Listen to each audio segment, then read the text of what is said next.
Two Senate committees held a joint hearing on the rate of homelessness in Rhode Island, and they offered an update on Echo Village. Now, Echo Village is the 45 shelter bed. It's the center. It's the state's first pallet shelter. It was expected to open last spring, but it has faced several delays. At that hearing, Department of Housing Secretary Deborah Goddard offered a timeline of the pallet shelter project and assured state leaders that the opening date is near.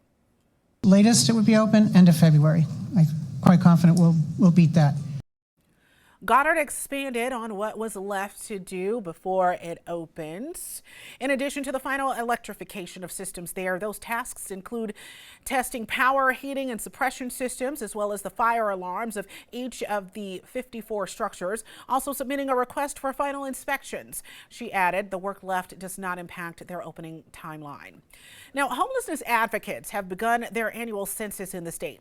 Surveyors with the Rhode Island Coalition to End Homelessness started counting how many people are currently living on the street.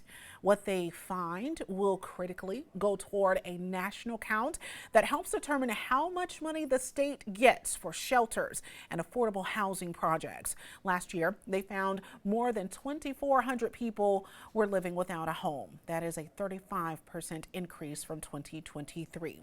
Now, Governor Dan McKee and Housing Secretary Goddard announced additional funding to support emergency hubs for people experiencing homelessness this winter.